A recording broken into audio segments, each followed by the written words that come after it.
katulad po sa Biblia, 1 Corinthians 12, na one body, many parts. Hindi pwede daw sabihin ng paa na, paa lang naman ako, hindi ako kasama ng body. Hindi pwedeng ipaghiwalay-hiwalay. Katulad lang po yan ng ating mga system. Meron tayong tinatawag na respiratory system, gastrointestinal system, meron ding immune system. Ang aking paningin po dito sa Supreme Court, ito po yung ating immune system. Kung walang immune system, bigla tayong lahat magkakasakit. Katulad lang po yan ng pasyenteng may AIDS.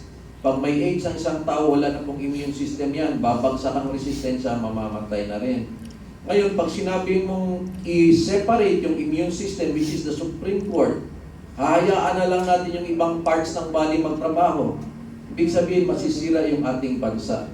So, ano na po yan, designed na po yan na makikialam talaga ang Supreme Court at hindi pwedeng hindi sa makialam. And actually, sa akin pong paningin, sila lang po yung matinong sangay ng gobyerno. So, tayo po'y nagpapasalamat sa inyong prinsipyo at sana po'y pagproteksyonan, patuloy niyong proteksyonan po ang mamamayang Pilipino Supreme Court. Salamat po. Thank you, Dr. Mata. As early as parang I think February last year, I was already telling people that we're seeing signs of consolidation of power, di ba? Which is really dangerous for a democratic country. Imagine mo mag-consolidate yung power, for example, ng Senate, tapos Senate at saka House. So that's the full Congress already. Tapos ngayon, makikipag-sync pa sila, in chorus sila with the executive. So dapat, para magkaroon ng checks and balances, dapat magkaroon talaga na, na yung Supreme Court tatayo kung anong tama para naman tama yung magiging accountability. Otherwise, talo tayong lahat. Hindi naman ibig sabihin na may mga representatives tayo in Congress and they're saying that they actually represent the voice of the people, but the people are actually, what the people are saying is, no, you don't represent us. You're representing your political affiliation, your political leaning, or you're just after your parang political survival. So they don't really represent kung anong gusto ng tao. Kaya nga hindi umuusad yung lahat ng ginagawa nila kasi alam ng tao kung sino yung nagsasabi ng totoo at alam din ng tao kung sino ang totoong kalaban ng demokrasya at ng bayan natin. Okay? So, yun po yun. Now, the question, what I have in mind is that kasi lagi kong naririnig na dinudugtong nila dito na sabi daw parang may overreach on the side of the Supreme Court. That's why may mga panawagan as early as now for charter change, di ba? Nababaguhin yung Constitution ngayon. Ano po kaya yung intention? Bakit nila pino-float itong charter change ngayon? Attorney Lambino. Well, ako ay very, very active advocate for charter change. 40 years ko na po ito. For 40 years na po ako nakikipaglaban dito. The Constitution was enacted 1987, so magpo 40 years. Since then, pinaglalaban ko ng palitan natin itong Constitution na ito.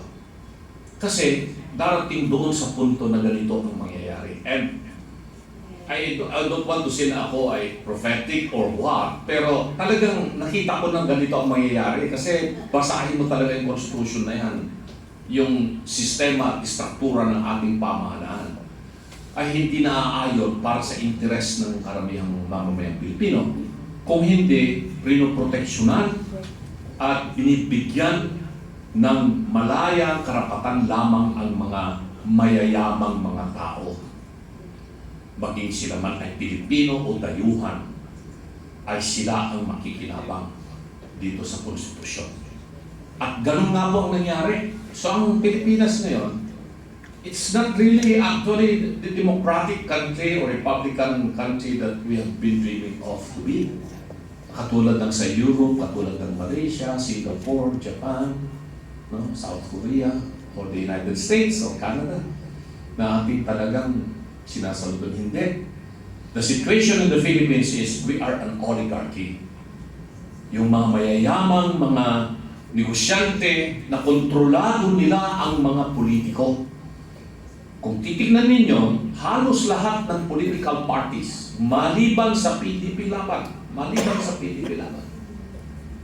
ay kontrolado ng mga negosyanteng mayayaman na sila ang nagpapatakbo ng mga partido. partido na ito.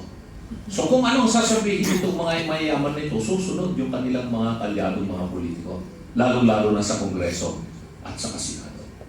Kaya kung magkakaroon man ng pagbabago ang saligang batas, hindi lamang baguhin itong provision tungkol dito sa impeachment na gusto niyo ng panukalang naririnig ko na pinapahayag ng ilang senador na biglang nagbago yung kanilang pananaw sa issue ng charter change para lang sa impeachment. Ay hindi po sa akin kung magtutuloy-tuloy man itong charter change na ito.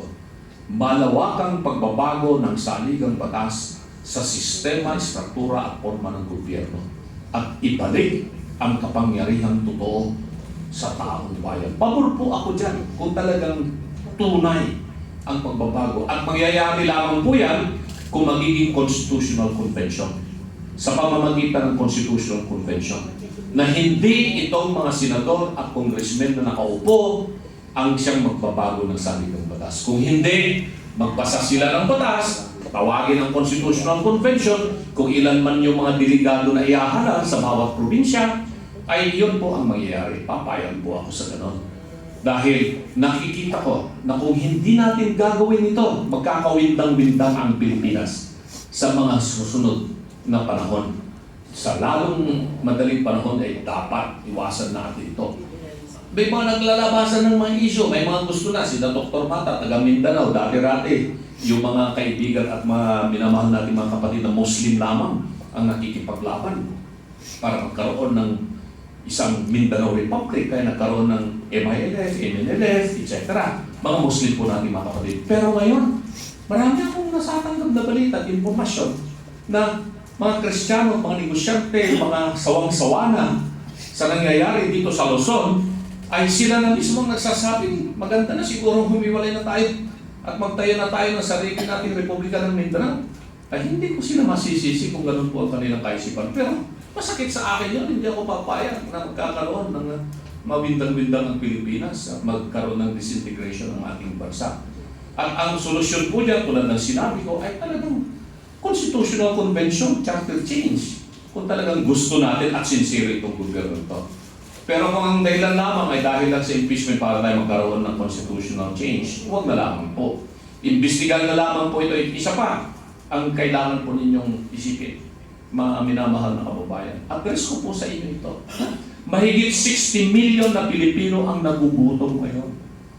Halos hindi sila makakain ng 3 beses ang araw. Kung makakain man sila ng 3 beses ang araw, karamihan ng kanilang kinakain ay kanin lamang kung merong kanin at saka asin at konting gulay. O kung hindi, noodles na lamang. Pero mahigit 60 million nakakaranas ng gutom. Wala na rin mga negosyante ang gusto mag-expand sa Pilipinas. Mga lokal na negosyante na nandito, ayaw nilang mag-expand. Takot na silang mag-invest. Yung mga foreigners, ayaw na nilang magpunta dito. Dahil mayroong political instability. Hindi na nila alam yung long term na mangyayari sa Pilipinas. Ang dami kong kausap, sabi nga nila, paano ba magninegosyo dyan sa Pilipinas? Hindi lamang isyong mataas ang inyong kuryente, yung problema yung mga pasahod sa mga tao, kulang kayo sa mga inhinyero, mga skilled, mga scientist. Pero ang problema ngayon ay itong mismong pamahalaan ninyo. Saan ka ba nakakita ng bansa na yung dalawang pinakamataas na pangulo ay nahaharap ngayon sa impeachment? Pilipinas lamang. With this political instability, no businessman in his right mind will come to the country and put his capital and gamble his money kasi of the uncertainty, hindi niya alam ang mangyayari dito sa Pilipinas. So yun po ang sitwasyon. Charter change, okay ako. Basta constitutional convention, papayag po ako.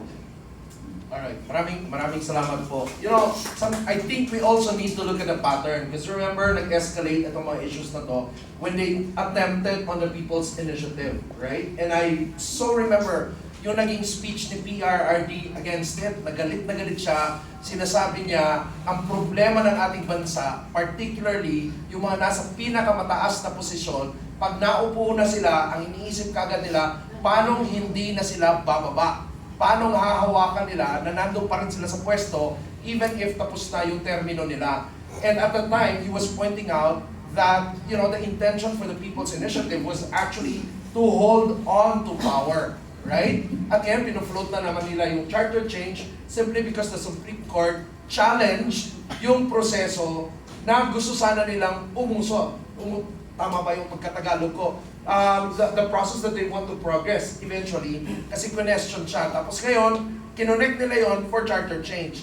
Ang niisip ko ngayon, di kaya they're just trying to reuse again the same intention, the same playbook, kaya lang ini-spin nila differently this time. Kasi nga, may resistance na at that time dun sa People's Initiative. Kaya na sinasabi po ni Atty. Lambino, alam nyo, halos wala na pong, ako nakikita ko dito bilang negosyante, na parang halos ang hirap-hirap, no? Ang hirap-hirap ibangon ang ekonomiya ng Pilipinas. Lahat po ng economic barometers natin ngayon, baba. Yung mga investors natin ngayon, lumalabas na sila, ayaw na nilang pumasok sa Pilipinas para mag-invest.